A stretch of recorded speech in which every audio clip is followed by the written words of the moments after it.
Buongiorno a tutti e benvenuti a questo appuntamento con il Coffee with Caleffi. Io sono Alessia Soldarini, mi occupo di molteplici attività di marketing e di formazione legate ai prodotti e agli impianti. Oggi abbiamo con noi Elia Cremona, Product Manager per sistemi calore e sistemi di ventilazione meccanica controllata. Buongiorno Elia. Buongiorno a tutti. E Pietro Malavolta che segue il supporto tecnico nella divisione sistemi calore e sistemi di ventilazione meccanica controllata. Buongiorno Pietro. Buongiorno. Oggi parleremo di dimensionamento e regolazione dei sistemi di ventilazione meccanica controllata, appunto. Il mese scorso abbiamo tenuto un coffee sempre sulla ventilazione meccanica che vi invito a guardare su YouTube per chi non avesse avuto la possibilità di seguirlo e abbiamo cominciato a parlare appunto di ventilazione meccanica soffermandoci più che altro sull'importanza della qualità dell'aria degli ambienti, sia interni che esterni, sulle differenze tra la ventilazione naturale e i benefici ottenibili con i sistemi di ventilazione meccanica. Ci siamo poi fermati al principio di funzionamento generale.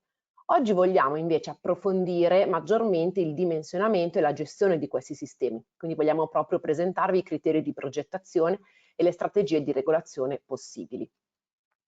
Allora, non ruberei altro tempo ai nostri relatori, vi ricordo che potete fare le domande sul pannello a lato, proprio nella finestra domande. Verso il termine della presentazione del coffee caricheremo poi anche le slide e cercheremo di rispondere il più possibile alle domande che sono arrivate. Passerei quindi la parola a Pietro per la prima parte, poi successivamente interverrà Elia. Buona presentazione. Benissimo, grazie Alessia. Allora, iniziamo quindi con il tema del dimensionamento degli impianti VMC. Allora, per poter parlare di dimensionamento dobbiamo prima introdurre quelli che sono i riferimenti normativi a supporto della ventilazione meccanica controllata. Diciamo subito che non esiste una normativa specifica per questo tipo di impianti, ma per effettuare il dimensionamento di queste macchine e di questi impianti andiamo a riferirci a determinate leggi e normative più generali che includono anche la ventilazione degli edifici. In primis abbiamo l'ex legge 10 del 91. Questa legge di carattere generale, che si occupa del calcolo energetico degli edifici, include al suo interno questa postilla che definisce che per garantire delle condizioni ottimali di comfort ambiente e di ventilazione ambientale all'interno degli ambienti sono necessari almeno 0,5 volumi ora di ricambio orario. Cosa si intende con 0,5 volumi ora di ricambio? Si intende che avendo per esempio una stanza di volume 40 metri cubi, dobbiamo garantire un rinnovo di almeno metà del volume in un'ora. Questa di fatto rappresenta il riferimento cardine per quanto riguarda il dimensionamento di queste macchine. Una seconda normativa importante è la UNI 10339. È una normativa molto più specifica e diciamo raffinata perché è dedicata alla progettazione di impianti idraulici e non va a definire un parametro univoco, funzione solamente del volume, ma mi va direttamente a definire le portate d'aria esterna o di estrazione.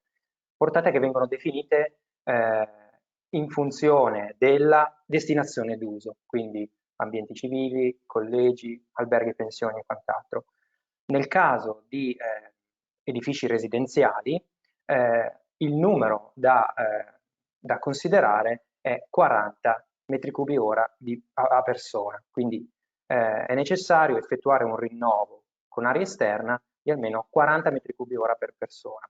Con estrazioni la normativa intende che la medesima quantità di aria che viene immessa dall'esterno deve essere istantaneamente estratta, quindi 40 metri cubi ora persona di immissione, 40 metri cubi ora di estrazione. Estrazioni che vengono effettuate, come vedete, nelle locali umidi, cucine, bagni e servizi. Un'ulteriore normativa è la normativa europea IN 16798. Questa normativa anch'essa definisce dei livelli come dire, delle precise valori di portata a diversi livelli di comfort. Abbiamo 3 livelli di comfort: ottimo, buono e sufficiente. E come detto, per ogni livello di comfort definisce un livello preciso di portata definito in metri cubi ora per persona. Abbiamo voluto adesso rappresentare e spiegare un piccolo esempio numerico andando a confrontare le 3 normative e quindi vedendo la portata di ventilazione risultante considerando una normativa rispetto all'altra. Immaginiamo di avere un'abitazione residenziale di superficie 110 metri quadri con un volume complessivo di 305 metri cubi e consideriamo che questo edificio sia abitato da una famiglia di 4 persone. Considerando l'ex legge 10 del 91, il parametro fondamentale da considerare è il ricambio orario pari a mezzo volume ora e quindi noi andiamo a basare il calcolo sul volume dell'ambiente. Per quindi andare a determinare la portata di ventilazione andiamo a moltiplicare il ricambio orario per il volume stesso dell'edificio, pari a 305 per 0,5, 153 metri cubi ora, aria, cioè la portata di progetto. Se andassimo invece a considerare la UNI 10339 non dovremmo più fare riferimento al volume dell'ambiente ma al numero di persone. Quindi in questo caso consideriamo 40 metri cubi ora per persona per 4 persone, la portata risultante è pari a 160 metri cubi ora, che corrisponde ad un ricambio orario pari a 0,52. Vediamo quindi che considerare il canonico 0,5 volumi ora non discosta molto da quella che è la normativa UNI 10339 per quanto riguarda gli impianti idraulici, che sappiamo essere abbastanza, come dire, le portate definite da questa normativa risultano essere abbastanza generose e quindi garantire mezzo volume ora significa garantire comunque ottimi livelli di comfort. Questo fatto è anche dimostrato da quest'ultima tabella, ovvero considerando la IN 16798 vediamo che nel caso ottimale, categoria 1, caso ottimo, la portata risultante è pari a 144 e questo corrisponde a un ricambio orario di 0,47. Quindi anche questo dimostra il fatto che considerare 0,5 è comunque una buona assunzione. Benissimo. Per poter parlare di dimensionamento delle macchine dobbiamo prima capire come funzionano queste macchine. Abbiamo quindi voluto riportare un paio di diapositive che descrivono proprio come funzionano questo tipo di impianti.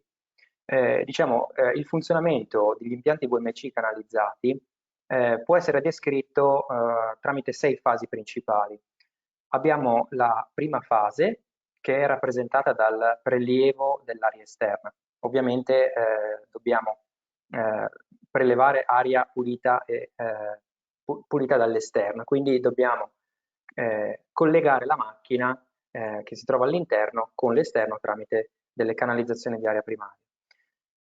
Quest'aria viene poi, passa attraverso il recuperatore di calore.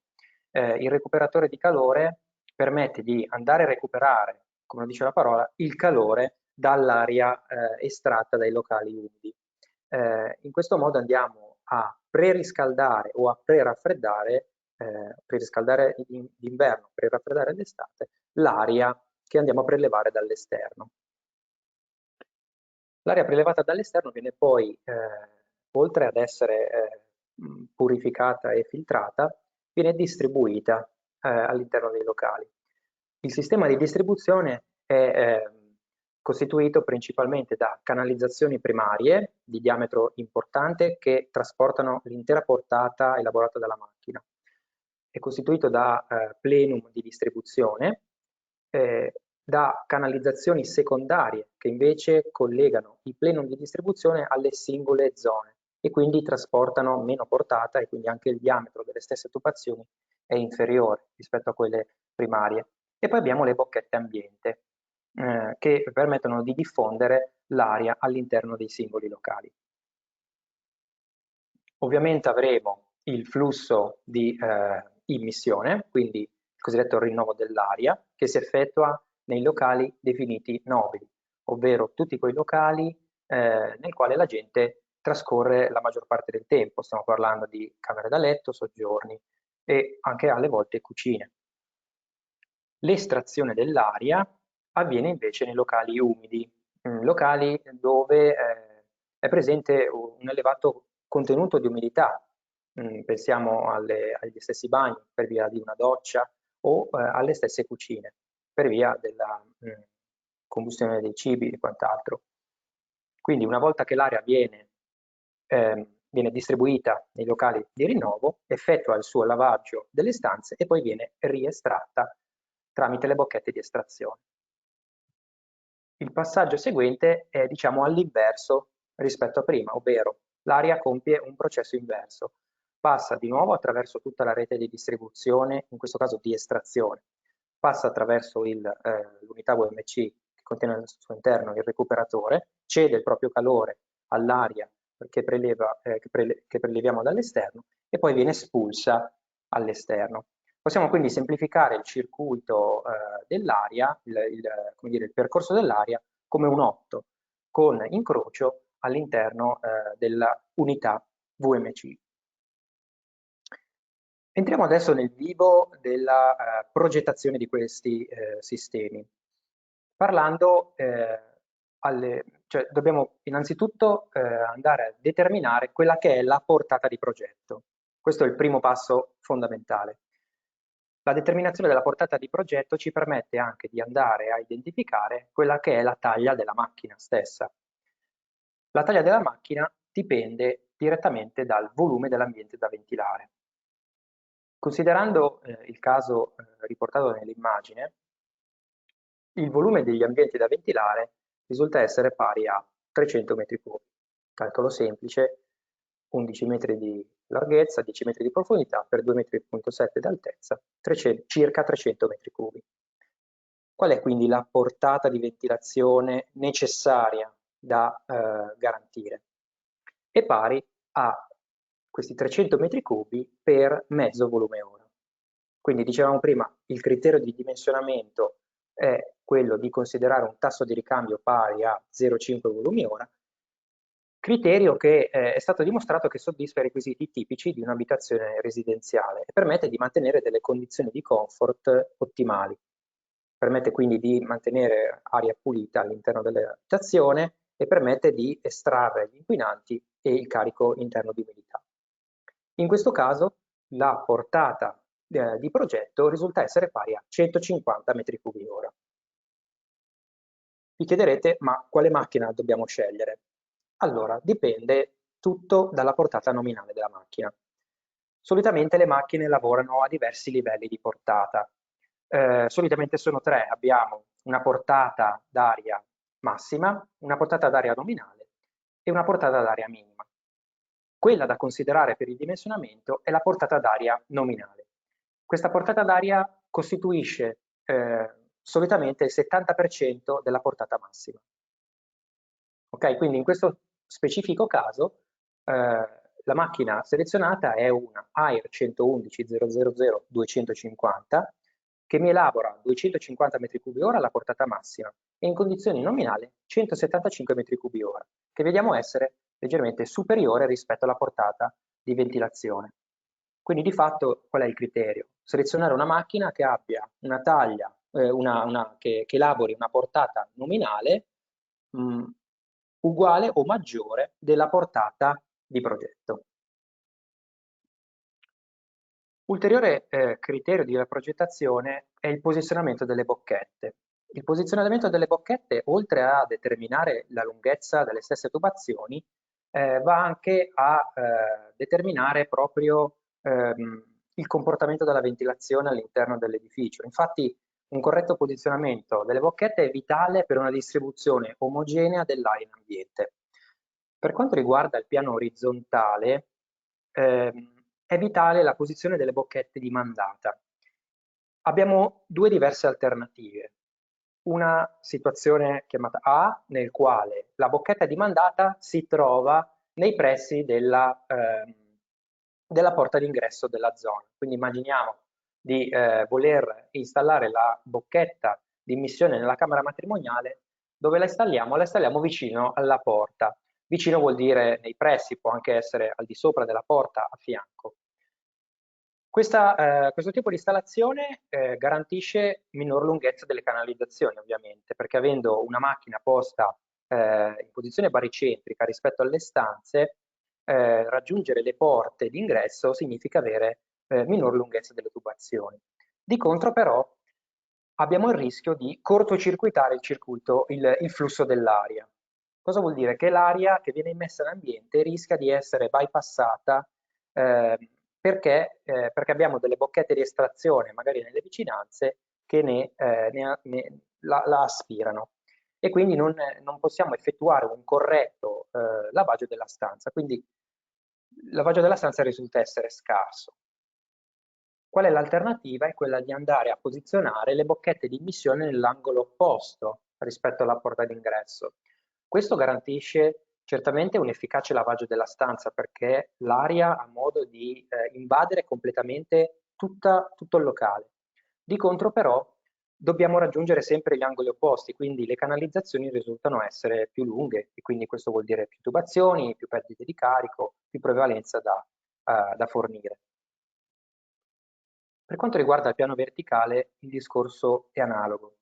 Per quanto riguarda le bocchette di ripresa, la posizione consigliata è sempre in prossimità dei soffitti, perché sono bocchette che devono poter estrarre l'aria viziata e umida, aria che tende a essere più calda, quindi meno densa, e tende a stratificarsi nei pressi del soffitto. Quindi andare a posizionare delle bocchette di estrazione in prossimità dei soffitti significa agevolare l'estrazione dell'aria umida e viziata. Per quanto riguarda invece le bocchette di immissione, anche qua possiamo decidere se posizionarle sul piano del pavimento o sul piano del soffitto. Se le installassimo in prossimità del soffitto, avremo di sicuro un posizionamento vantaggioso nel caso di installazioni in controsoffitto, appunto. Avremo però lo svantaggio di avere un ridotto lavaggio delle zone basse della stanza, appunto perché l'aria non farebbe in tempo a lavare bene le zone in prossimità del pavimento. Se invece installassimo la bocchetta di immissione nelle parti in prossimità dei pavimenti, il lavaggio risultante della stanza sarebbe molto più efficace. Di contro però l'utente meno attento potrebbe occluderle con oggetti di arredo o mobilio e quindi bisogna stare attenti nell'installare queste bocchette in prossimità dei pavimenti o comunque delle parti ad altezza uomo. Benissimo, proseguiamo la trattazione andando a svolgere un esempio numerico di dimensionamento, ovvero dato un edificio tipo, andiamo a determinare tutti i passi fondamentali per una corretta progettazione dell'impianto. Allora, immaginiamo di avere un edificio ad uso residenziale di superficie circa 113 metri quadri, un'altezza pari a 2,7 metri, un edificio sviluppato su un unico piano, quindi un volume netto risultante pari a 305 metri cubi. Il numero totale dei locali è pari a 6, quindi abbiamo un soggiorno abbastanza ampio, una camera matrimoniale, una camera singola, un bagno di servizio, una cucina e un corridoio che collega tutti i locali. Il primo passo fondamentale, come visto anche prima, è il calcolo della portata di progetto. Come criterio di dimensionamento utilizziamo i canonici 0,5 volumi ora. Su quale volume andiamo a riferirci? Sul volume totale dell'edificio. Quindi consideriamo di fatto appunto il volume totale dell'edificio. Quindi dobbiamo andare a sommare i volumi di tutte le singole zone per poter avere il volume totale, in questo caso 305 metri cubi. Considerando un ricambio orario di mezzo volume ora, la portata di rinnovo necessaria è pari a 153 metri cubi. Questa portata rappresenta sia la portata di rinnovo sia la portata di estrazione. Infatti queste macchine sono macchine a doppio flusso, ovvero che permettono di effettuare simultaneamente l'immissione dell'aria e l'estrazione. Quindi di fatto noi andiamo a immettere nell'unità di tempo 153 metri cubi d'aria e andiamo ad estrarne 153 nello stesso tempo. Ok. Quindi qual è la macchina che più soddisfa questa esigenza di portata? È come prima la AIR 111.000.250, ovvero una macchina che in condizioni nominali mi garantisce 175 metri cubi ora di aria di rinnovo. Benissimo, quindi abbiamo visto come selezionare la macchina. Secondo importante punto è quali locali dobbiamo ventilare, ovvero dove facciamo le emissioni, dove facciamo le estrazioni. Allora, partiamo dalle emissioni. Le emissioni vengono effettuate nei cosiddetti locali nobili, quindi andiamo a selezionare tutte quelle stanze che rappresentano i locali dove la gente trascorre la maggior parte del tempo, la zona living, diciamo, quindi il soggiorno, la camera matrimoniale e la camera singola.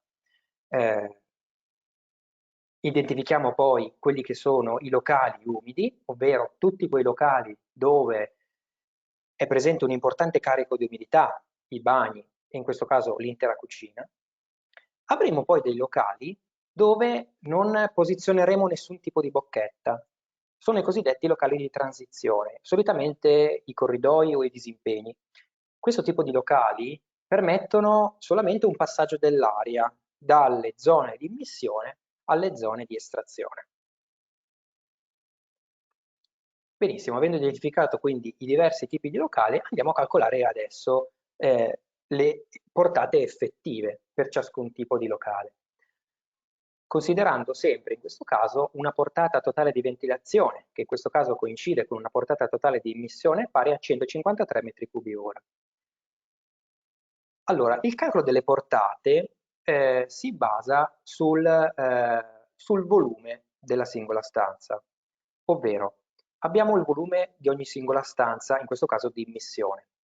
Valutiamo quello che è il volume totale di immissione, in questo caso 183,6 metri cubi. Avendo questo dato, noi possiamo andare a determinare quello che è il peso in volume di ciascuna singola zona, ovvero nei numeri rossi voi vedete delle percentuali. Quelle percentuali rappresentano appunto i pesi in volume di ciascuna zona, ovvero per esempio nel caso del soggiorno il 94,5 metri cubi rappresenta il 51% del volume totale delle zone di immissione, 183,6. Avendo i pesi, noi andiamo a determinare la portata in funzione di questi pesi, appunto. Quindi avendo la portata totale, 153 metri cubi ora, da garantire in tutte le zone di immissione, noi andiamo a ripartire la portata, appunto, considerando il peso in volume.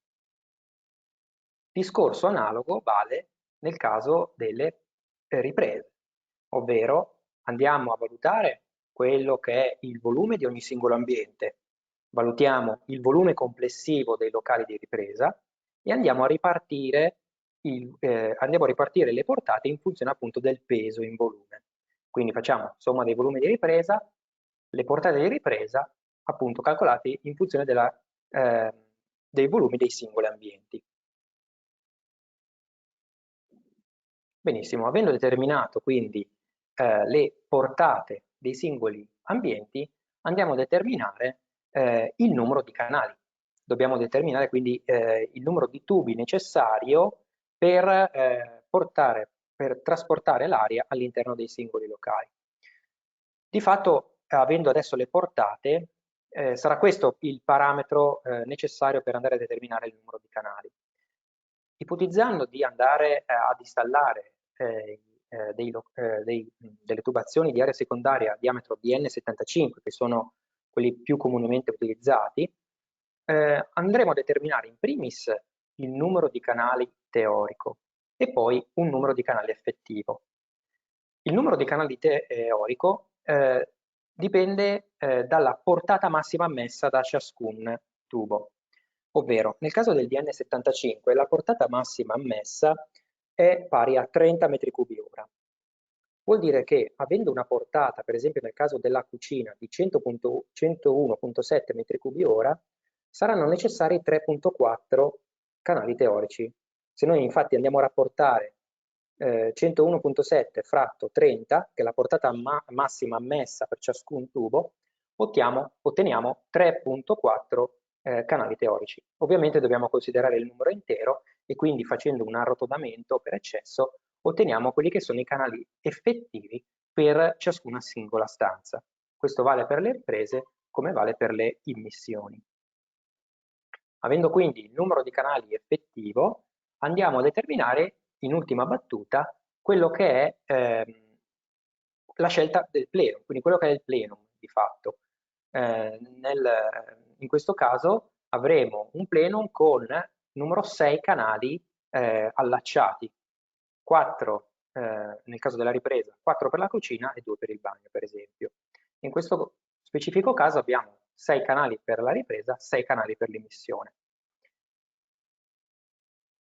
Avendo determinato quindi il numero di canali, dobbiamo determinare il terminale, ovvero la bocchetta ambiente. Abbiamo deciso di utilizzare per questo caso la nostra bocchetta serie AIR 500. Si tratta, che vedete nell'immagine in basso a sinistra, si tratta di una bocchetta ambiente universale. Perché universale? Universale perché questa bocchetta può ospitare tre diverse, può ospitare fino a un massimo di 2 tubi e può essere installata secondo 3 diverse possibili configurazioni, ovvero tubi che arrivano sul lato posteriore, tubi che vengono collegati sul singolo attacco laterale o tubi che vengono collegati sui due attacchi inferiori. Questo vuol dire che questo tipo di bocchetta può ammettere fino ad un massimo di 2 tubi. Questo cosa ci fa capire? Che avendo il numero di canali effettivo riusciamo a determinare il numero di bocchette andando semplicemente a dividere per 2. Nel caso per esempio delle riprese abbiamo in cucina numero 4 canali effettivi. Vuol dire che dovranno essere installate 2 bocchette, entrambe aventi 2 tubi collegati. Caso analogo nel caso del bagno. Con 2 canali effettivi basterà una sola bocchetta. Stesso discorso vale per le bocchette di immissione. Come detto, la posizione delle bocchette deve seguire determinati accorgimenti che abbiamo visto in precedenza, quindi cercando sempre di posizionarle negli angoli opposti delle stanze. Il numero di tubazioni è identificato quindi dal numero di frecce nello schema. Per quanto riguarda l'unità UMC, la sua posizione dipende molto dalla geometria dell'edificio.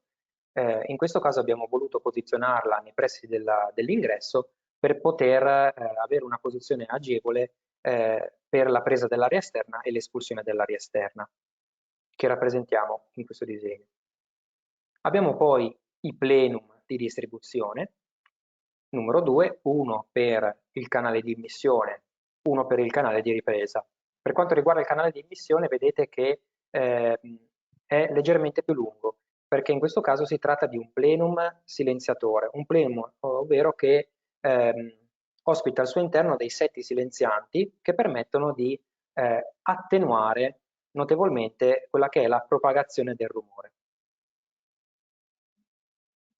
Abbiamo poi tutta la canalizzazione di ripresa, costituita da una canalizzazione primaria di diametro più importante che connette il plenum all'unità di ventilazione. E avremo poi tutte le varie diramazioni secondarie che connettono il plenum alle varie bocchette ambiente. In questo caso avremo 2 tubi per ogni bocchetta, quindi un totale di 6 tubi di ripresa. Discorso analogo vale per la tubazione di mandata. Avremo anche in questo caso una tubazione di aria primaria che mi connette il plenum silenziatore alla macchina e tutte le canalizzazioni di aria secondaria che connettono le varie bocchette al plenum di mandata. Quindi di fatto abbiamo visto come poter determinare e dimensionare questo tipo di impianti, partendo appunto dal volume dell'edificio, andando a determinare la portata necessaria, andando a selezionare la macchina e poi via discorrendo, andando a vedere il numero di locali, andando a vedere il numero di canali e il numero di bocchette e poi andando a posizionare i vari elementi in pianta. Quindi questo è proprio l'impianto da progetto finale. A completamento della trattazione proponiamo ulteriori accorgimenti impiantistici da tenere conto. In primis, per quanto riguarda l'unità di ventilazione stessa, quindi l'unità UMC, è prima di tutto importante installare le macchine in ambienti protetti e quanto possibile riscaldati. Sono macchine che contengono al loro interno delle componenti elettroniche, pensiamo alla scheda elettronica, i ventilatori. Sono componenti che devono essere protetti dall'umidità e dalle intemperie e quindi queste macchine vanno esclusivamente installate all'interno dei locali. Inoltre, installandole all'esterno, c'è il rischio che nel caso di climi molto rigidi la condensa prodotta da queste macchine vada a ghiacciare. Secondo importante punto è quello di prevedere opportuni dispositivi per l'attenuazione del rumore. Sappiamo che è un problema che può insorgere nel caso di una progettazione non accurata di questi sistemi e quindi è necessario prevedere questo tipo di dispositivi che includono giunte antivibranti, di collegamento tra l'unità stessa e il sistema di supporto a controsoffitto, per esempio, o a parete. Sono da prevedere anche dei plenum silenziatori. Per esempio il nostro plenum silenziatore contiene al suo interno dei setti silenzianti in poliestere che permettono appunto di attenuare il rumore propagato dal flusso dell'aria. Abbiamo poi anche in gamma dei condotti fonoisolanti, oltre ad essere condotti termoisolanti, sono anche fonoisolanti, cioè permettono di attenuare il rumore.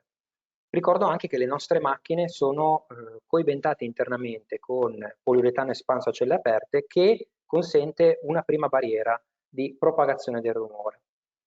Terzo punto riguarda i recuperatori filtri, che sono i componenti che vengono mantenuti con più frequenza. Questi componenti devono essere facilmente accessibili appunto per permettere la loro manutenzione. E quindi è necessario prevedere, nel caso di installazione a controsoffitto, un'adeguata botola di ispezione dimensionata con le opportune dimensioni che riportiamo nel foglio istruzioni, appunto per agevolare le operazioni di manutenzione, sostituzione, filtri e quant'altro. Ultimo punto è quello di prevedere un opportuno allacciamento degli scarichi di condensa. Soprattutto in regime invernale queste macchine producono elevate quantità di acqua, di condensa, che deve essere opportunamente espulsa dalla macchina e quindi devono essere previsti opportuni allacciamenti e è fondamentale seguire le opportune pendenze, altrimenti c'è il rischio di ritorno di condensa in macchina. Ulteriori accorgimenti per quanto riguarda la rete di distribuzione. Anche la rete va progettata con criterio. In primis bisogna evitare delle brusche variazioni della rete e comunque, come dire, è come se fosse un impianto idronico, quindi evitare quanto possibile curve a gomito, brusche variazioni, discontinuità, perché costituiscono delle importanti perdite di carico localizzate. Inoltre, quanto è possibile, bisogna garantire almeno 3 diametri di distanza di tubo a valle di curve e discontinuità e macchine, in modo da garantire che il flusso ritorni ad essere completamente sviluppato a valle di queste discontinuità, appunto. Secondo punto riguarda la presa dell'aria esterna e di espulsione dell'aria viziata, cioè ovvero le bocchette che vediamo all'esterno dell'edificio, per intenderci. Queste bocchette vanno posizionate a debita distanza per evitare cortocircuitazione tra i flussi. Se sono posizionate troppo vicine si rischia che un flusso aspiri l'altro, quindi devono essere posizionate a debita distanza. Sempre queste bocchette devono essere installate ad una certa altezza da terra, solitamente 3 metri dal piano di campagna se in zona calma o 6 metri se in zona di traffico veicolare intenso, appunto per poter allontanare le bocchette dalla zona inquinata ad alta concentrazione di inquinanti e smog. Ultimo punto riguarda il sottodimensionamento di queste reti. È importante non sottodimensionarle, ovvero mettere dei tubi troppo piccoli, perché altrimenti si avrebbero dei flussi troppo veloci e quindi rischio di propagazione del rumore. Quindi è sempre buona norma utilizzare dei diametri generosi per poter ammettere delle velocità d'aria abbastanza basse e quindi anche avere minor rischio di propagazione del rumore. Bene, si conclude qui la parte legata al dimensionamento, lascio la parola a Elia che vi parlerà di regolazione dei sistemi UMC. Grazie dell'attenzione.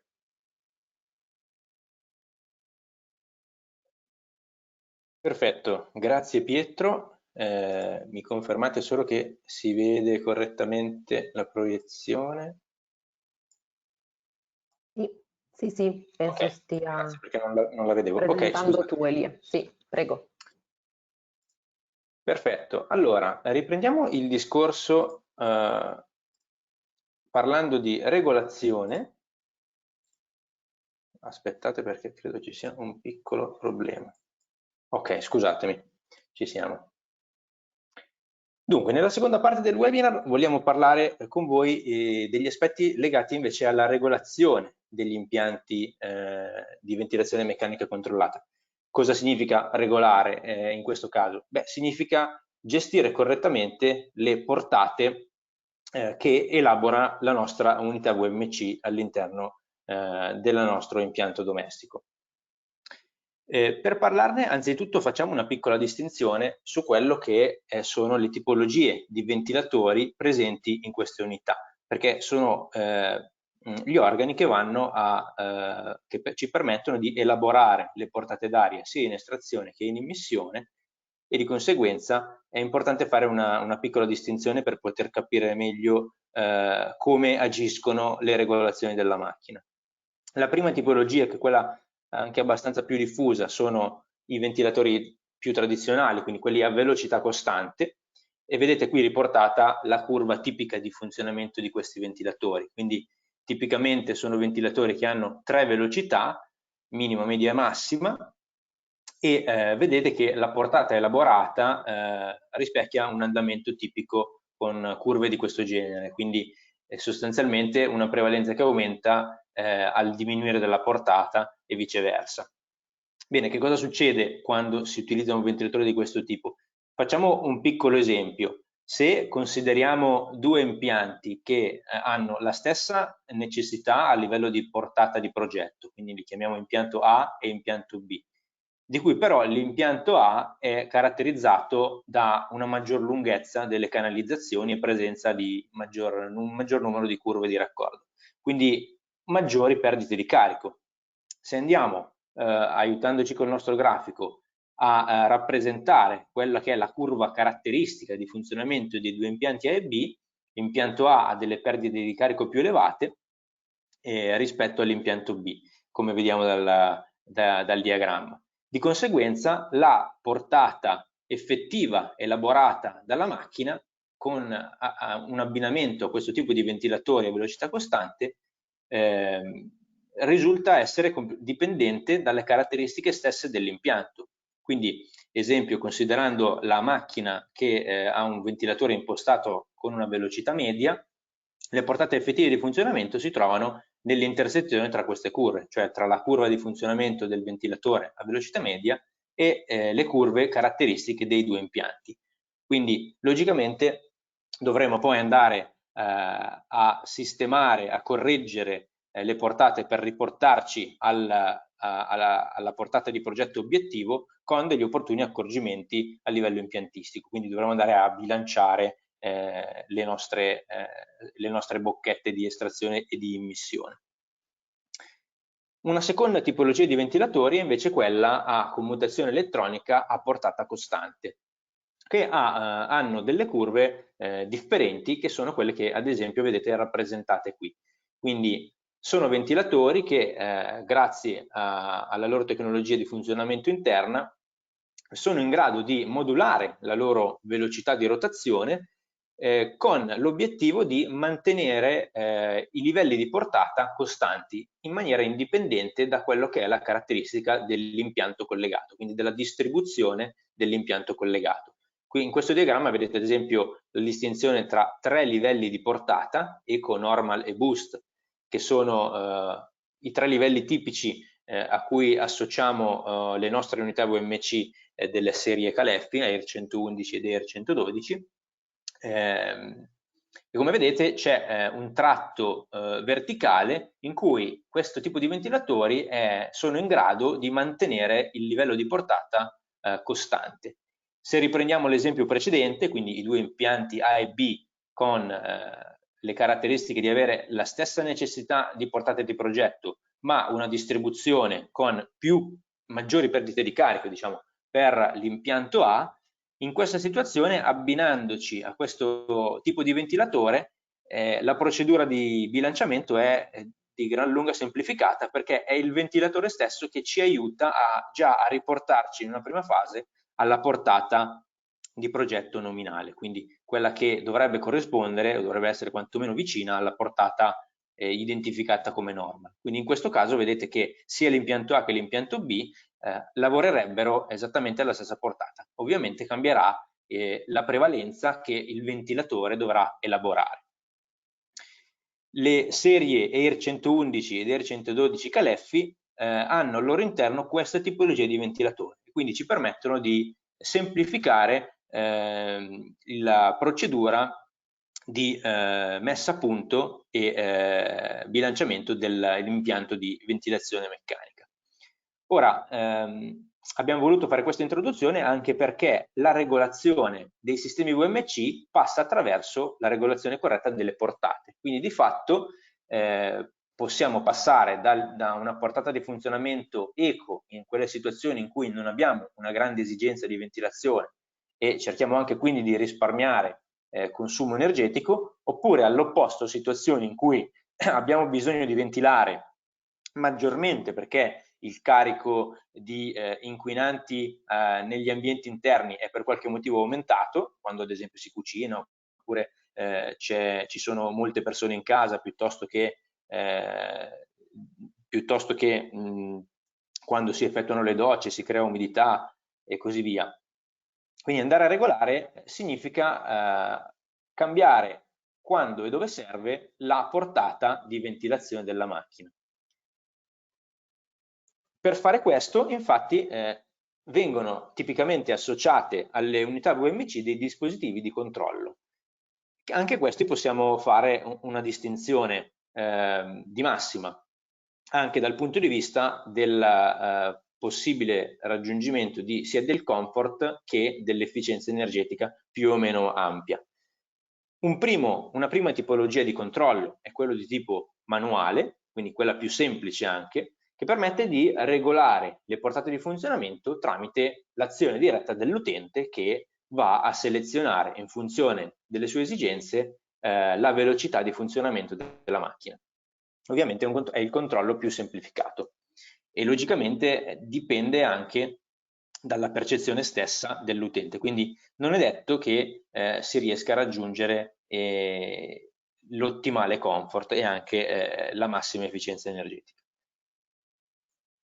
Un secondo tipo di controllo è quello invece temporizzato, quindi con questa tipologia riusciamo ad avere una regolazione delle portate di funzionamento dell'unità VMC impostabile a seconda di una programmazione oraria. Quindi di fatto è come avere il termostato di riscaldamento impostato con delle fasce orarie a cui si associano delle temperature diverse. In questo caso associamo invece all'impianto di ventilazione ad ogni fascia oraria un tasso di ventilazione desiderato. Ovviamente è una procedura che viene fatta anche questa dall'utente e logicamente deve essere fatta con un criterio che poi è semplicemente quello di considerare le tipiche abitudini di occupazione dell'ambiente domestico e tarare di conseguenza le fasce orarie e le diverse velocità.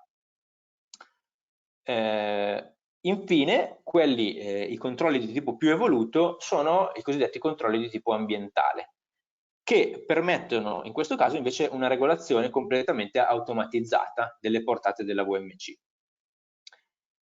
In funzione di che cosa? In funzione di alcuni parametri, che sono parametri che possono essere direttamente misurati da questi controlli, poiché sono dotati di un sensore a bordo. Esempio, la misurazione ad esempio della CO2, della concentrazione di CO2 all'interno dell'ambiente domestico.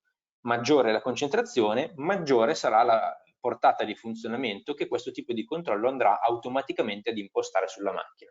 Quindi potenzialmente è il tipo di controllo che ci permette di raggiungere il massimo comfort, ma anche la maggiore efficienza energetica, perché in maniera completamente automatica farà funzionare l'impianto solo a seconda delle effettive esigenze e necessità. Per comprendere meglio le differenze tra questi controlli, abbiamo voluto mostrarvi qualche piccolo grafico indicativo sui quali possiamo valutare le differenze in termini di funzionamento. Quindi in questo diagramma vedete rappresentata una linea blu che rappresenta l'andamento della concentrazione di CO2 all'interno di un ambiente domestico su 3 giornate, di cui un giorno feriale, un giorno festivo e un giorno festivo in cui non c'è occupazione. Ovviamente è un esempio per rendere meglio il concetto. Nella parte alta del diagramma, mi aiuto magari con il puntatore, qui trovate le impostazioni ai diversi livelli di portata in corrispondenza delle diverse fasce orarie. Ora, con un controllo manuale sì, riusciamo direttamente a controllare le portate tramite l'azione diretta manuale che impostiamo sul nostro dispositivo di controllo, ma logicamente lo svantaggio qual è? È che le tempistiche e le modalità di controllo, come dicevamo poco fa, sono basate sostanzialmente sulla percezione soggettiva dell'utente. Quindi nel caso in cui ad esempio per qualche motivo in casa abbiamo un peggioramento delle condizioni di qualità dell'aria, ad esempio nel riquadro che vedete qui raffigurato, ovviamente è l'utente che dovrà accorgersi della situazione in cui l'aria diventa via via sempre più viziata e dovrà effettuare l'intervento direttamente sul controllo. Quindi questo intervento la maggior parte delle volte viene eseguito con un certo ritardo, quindi non si anticipa solitamente la portata di ventilazione maggiore fin tanto che non si percepisce la sensazione di aria più scadente.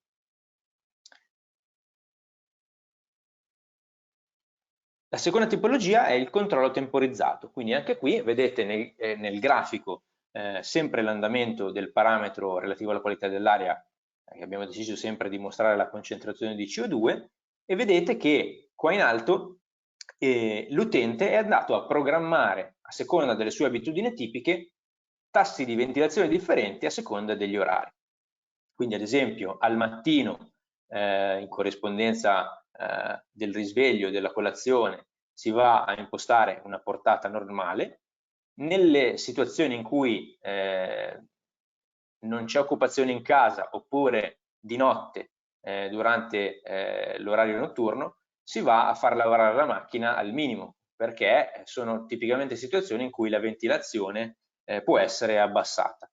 Oppure situazioni in cui invece verso l'orario serale, dove magari si cucina e si effettuano docce e l'aria può repentinamente peggiorare la sua qualità, si possono andare a impostare degli orari in cui la macchina funziona con la sua massima capacità di ventilazione. E questa programmazione, come vedete, è ripetuta nei vari giorni. Quindi ovviamente il vantaggio è quello di poter impostare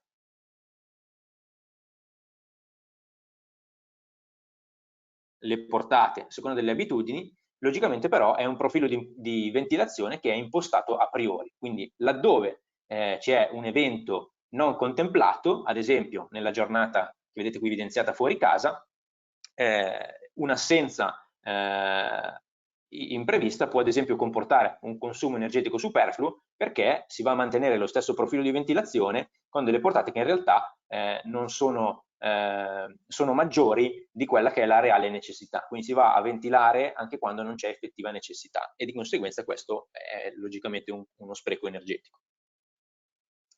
Infine, i controlli di tipo ambientale, come abbiamo detto, funzionano in maniera completamente automatica.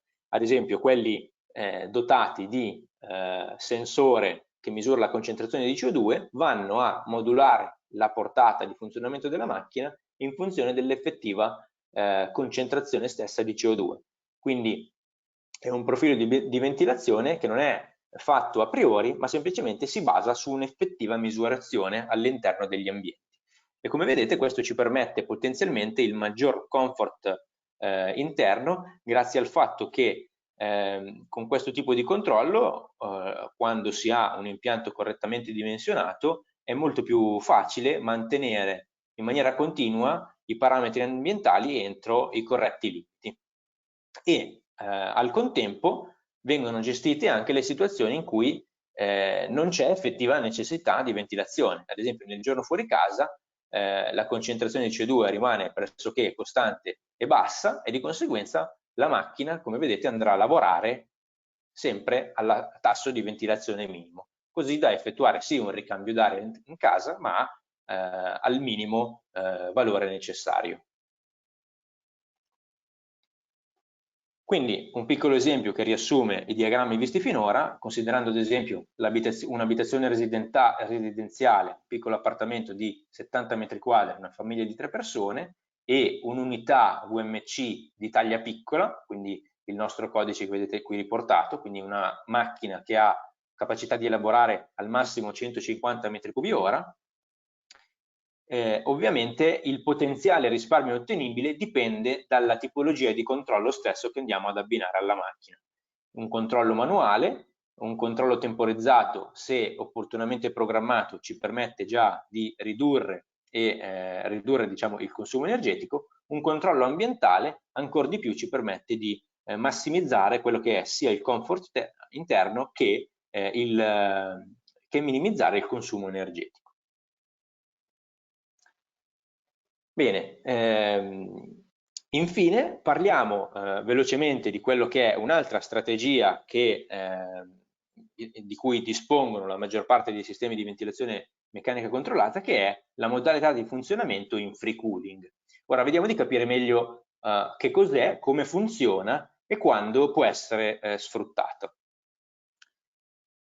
Facciamo un piccolo ripasso intanto della situazione in cui l'unità VMC lavora in condizioni normali. Quindi in questa situazione, come abbiamo già spiegato, avviene il recupero di calore, quindi aspirando l'aria viziata più calda e umida dall'ambiente domestico, questa viene sfruttata per cedere il calore all'aria di rinnovo, quindi l'aria caratterizzata dalla freccia blu aspirata dall'esterno viene preriscaldata dall'aria che viene espulsa, e questo avviene all'interno di uno scambiatore che è quello a forma esagonale che vedete qui rappresentato.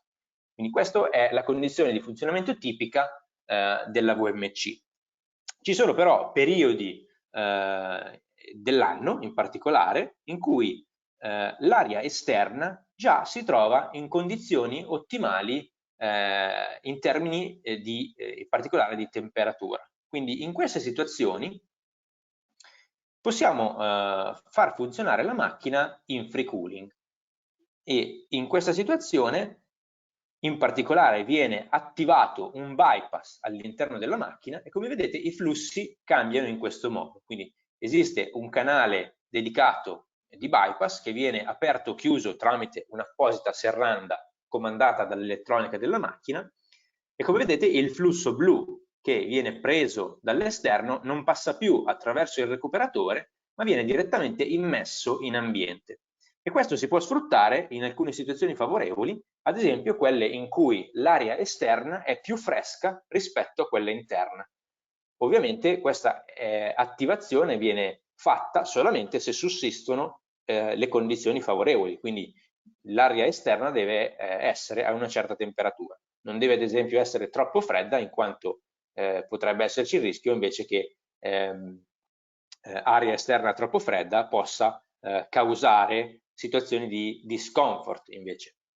Quindi free cooling di fatto significa raffrescamento gratuito, perché di fatto non c'è la necessità di accendere o spegnere altri impianti di condizionamento, quindi avere un apporto energetico ulteriore per poter raffrescare l'ambiente domestico. Questa è una situazione tipica che viene ad esempio nelle sere estive, in cui magari l'aria all'interno della casa è più calda rispetto a quella esterna, e quindi si può sfruttare questa situazione per abbassare la temperatura e migliorare il comfort interno semplicemente sfruttando questa situazione favorevole. Allo stesso tempo esiste anche la condizione di funzionamento in free heating, che è la situazione opposta, quindi quella in cui la macchina attiva il bypass, in questo caso per andare lievemente a riscaldare la casa nelle situazioni in cui invece l'aria esterna è più calda rispetto all'aria interna, quindi nelle mezze stagioni ad esempio. Di fatto il funzionamento è esattamente analogo dal punto di vista dei flussi interni alla macchina, semplicemente è una situazione che si verifica con differenti soglie di temperatura e in stagioni logicamente differenti. Infine facciamo un piccolo esempio tornando al free cooling, sfruttando anche in questo caso un diagramma di appoggio per vedere un pochino più in dettaglio come funziona l'attivazione di questa modalità. Intanto specifichiamo che è una modalità che interviene in maniera automatica. Quando? Quando sussistono le condizioni favorevoli, come abbiamo detto in precedenza. Ora in questo grafico vedete la linea blu che rappresenta la temperatura esterna, la temperatura al di fuori dell'ambiente domestico. La linea arancione invece rappresenta l'andamento della temperatura all'interno degli ambienti, e questo grafico si riferisce a 2 giorni, come vedete. La fascia di attivazione del free cooling, quindi quella in cui viene attivato il bypass, sussiste quando si verificano le seguenti condizioni, quindi quando la temperatura esterna è compresa tra i 15 e i 18 gradi e mezzo, ovviamente questa è un'impostazione di fabbrica, poi può essere anche corretta, e quando la temperatura all'interno dell'ambiente domestico risulta essere oltre i 23 gradi. Quindi ovviamente la misurazione delle temperature viene direttamente eseguita da sensori che si trovano a bordo macchina in corrispondenza dei vari canali di immissione ed estrazione, e l'elettronica a bordo dell'unità VMC riesce ad accorgersi di questa situazione ed attivare il funzionamento in free cooling. Quindi i riquadri verdi vedete che si riferiscono a situazioni in cui si sfrutta la temperatura esterna per raffrescare lievemente la casa. Questo succede ad esempio in una situazione estiva, particolarmente nelle ore notturne, in cui l'aria esterna più fresca viene sfruttata per migliorare il comfort ambiente e avere una casa più fresca. Perfetto, il webinar di quest'oggi finisce qui, ovviamente siamo a disposizione se ci sono alcune domande, quindi lascio ora la parola ad Alessia che vi caricherà anche le slide che abbiamo visto fino ad ora in formato PDF, potete direttamente scaricarle dal pannellino di GoToWebinar. Esatto, grazie Elia, le sto caricando adesso, quindi tra qualche secondo le avete disponibili. Ecco, dovreste trovarle nel pannello documenti, quindi le potete scaricare direttamente da lì. Allora, sì, sono arrivate numerose domande, quindi direi di cominciare. Magari cominciamo dalla tua parte, Elia, visto che è l'ultima della quale abbiamo parlato, e poi torniamo indietro nella parte precedente. Allora, Umberto chiede, alla messa in servizio, come si regola la portata di progetto? Allora, due discorsi dobbiamo fare. Anzitutto, se ci riferiamo alla modalità di funzionamento dei ventilatori a portata costante, di fabbrica le nostre unità hanno questi valori preimpostati. Ovviamente poi dovremo andare ad effettuare anche, in caso di necessità, in particolare nel caso in cui abbiamo una distribuzione che non è molto omogenea delle varie canalizzazioni all'interno dell'ambiente, dovremo andare logicamente a correggere i valori di portata sulle singole bocchette.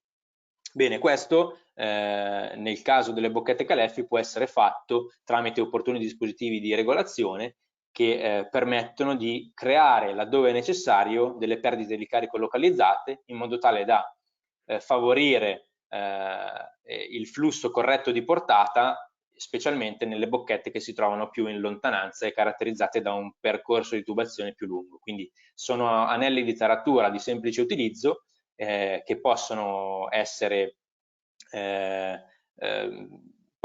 configurati con più o meno anelli e quindi possono creare più o meno perdite di carico a seconda della necessità. Quindi queste sono di fatto le due modalità.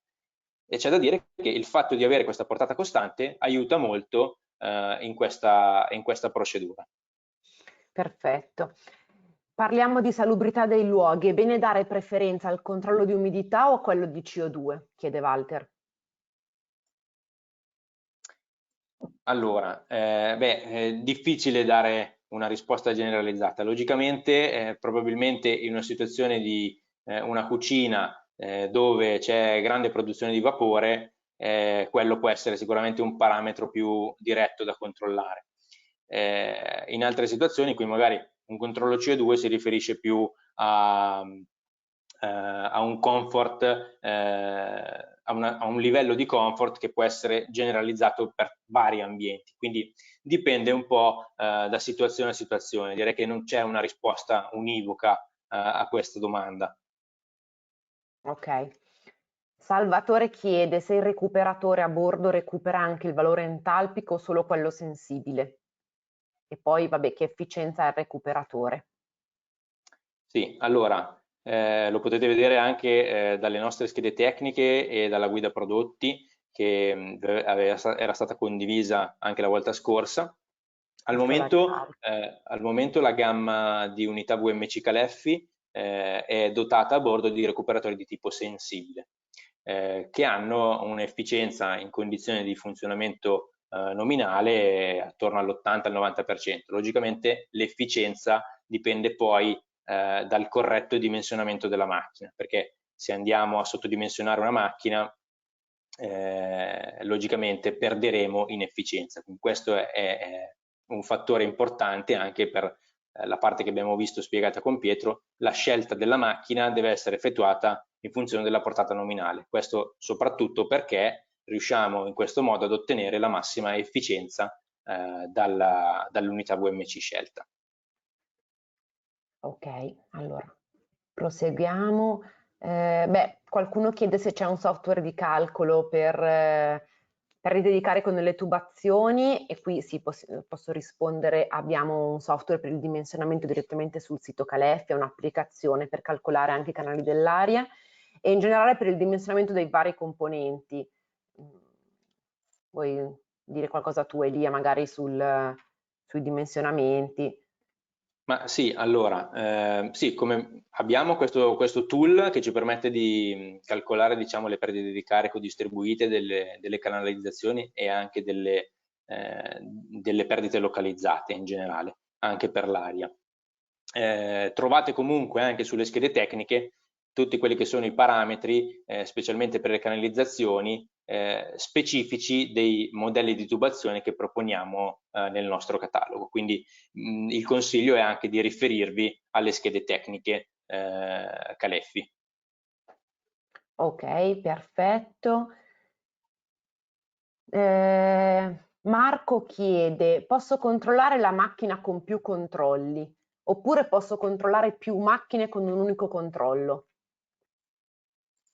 Sì, ok. Allora, è possibile controllare una macchina con più di un controllo, non è possibile fare il contrario, quindi ma è anche una situazione abbastanza poco realistica. Di fatto può esserci la situazione in cui magari una casa a 2 piani, tanto per fare un esempio, si può avere un controllo per ogni piano che va a comunicare con la stessa unità VMC.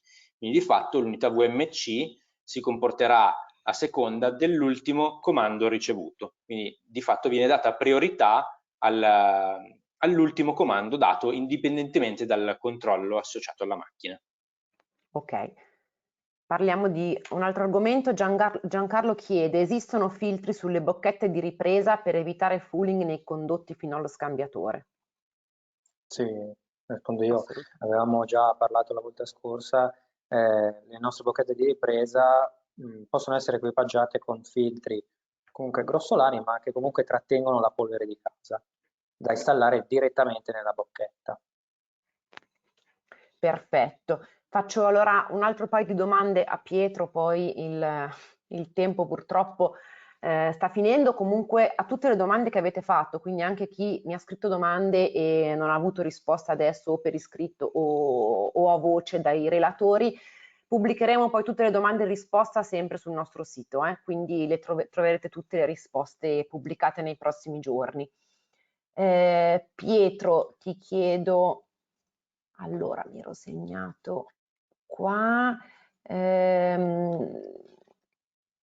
come è effettuata la regolazione e parzializzazione nel plenum dei singoli canali? Allora, diciamo che il plenum è come se fosse un collettore di distribuzione, quindi nell'ingresso abbiamo un coperchio con un foro del diametro del tubo di aria primaria in arrivo dalla macchina. In uscita dal plenum abbiamo come dire, un coperchio con un numero di connessioni pari al numero di tubi. Noi abbiamo due tipi di coperchi, un coperchio da 6 connessioni e un coperchio da 10 connessioni.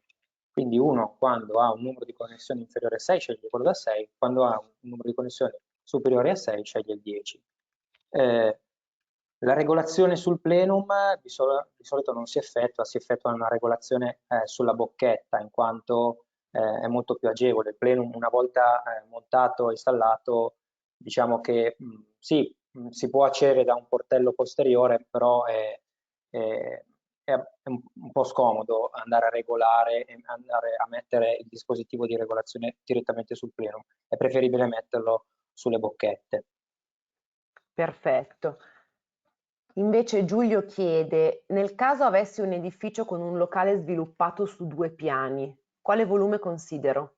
E sul volume sono arrivate diverse domande, anche sulla portata Sì, come se ci fosse un locale mansardato a vista su quello sotto. Allora, in questo caso dipende molto dalla geometria, comunque si considera il volume globale, il volume globale dell'intero locale per il calcolo della portata. E poi, avendo il numero di canali, il numero di bocchette, si andranno a distribuire con criterio le bocchette all'interno del locale. Comunque è sempre come dire, il volume complessivo quello che la fa da padrone. Ok. Giorgio chiede invece se ci possono essere dei problemi quando viene accesa la cappa aspirante in cucina. Quindi probabilmente qua si riferisce alle portate di ripresa rispetto a quelle di immissione. Allora, dipende molto dalle portate. Lui intende magari problemi di riflusso dell'aria che viene aspirata dalla cappa di aspirazione.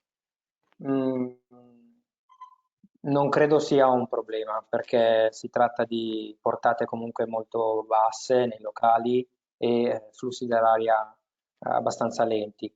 Diciamo inoltre che i nostri ventilatori comunque lavorano a portata costante, quindi se dovessero come dire, sentire delle variazioni di carico all'interno della rete, come dire, sopperiscono a questa variazione di carico andando ad aumentare leggermente il numero di giri per poter appunto mantenere la portata costante. Perfetto. Ti faccio l'ultima domanda. Francesco chiede: mettendo la ripresa soltanto in cucina e in bagno, non si rischia di creare zone di alta pressione e depressione se chiudo le porte? Ecco, questo sì, è una domanda interessante. Gli ambienti di estrazione vengono anche detti ambienti a porta chiusa. Qual è l'accortezza da tener conto in questo caso? Andare a garantire uno spazio sotto porta minimo di 1 centimetro e mezzo, in modo tale che, avendo la porta chiusa, comunque andiamo a garantire un minimo come dire, passaggio dell'aria al di sotto delle porte. e non si hanno problemi di depressione, perché appunto stiamo parlando di velocità dell'ordine dei centimetri al secondo, quindi velocità molto basse e quindi anche prevalenze basse, dell'ordine del centinaio di Pascal. Non è il caso per esempio di una UTA industriale che ha delle portate e delle prevalenze molto più elevate. Qui stiamo parlando di edifici residenziali, quindi basse portate, basse velocità. Non esiste questo tipo di problema comunque. Perfetto, grazie. Io direi di terminare qua, veramente le domande sono ancora tante quelle che stanno arrivando, comunque le troverete poi sul nostro sito. Vi ringrazio per la partecipazione a nome mio e dei miei colleghi, insomma di tutto lo staff di Coffee with Caleffi, e se vorrete ci rivedremo al prossimo appuntamento giovedì 18 novembre. Qui cambieremo argomento e parleremo di nuovo di raccolta R. Grazie a tutti, buon lavoro e buona continuazione di giornata. Grazie, arrivederci.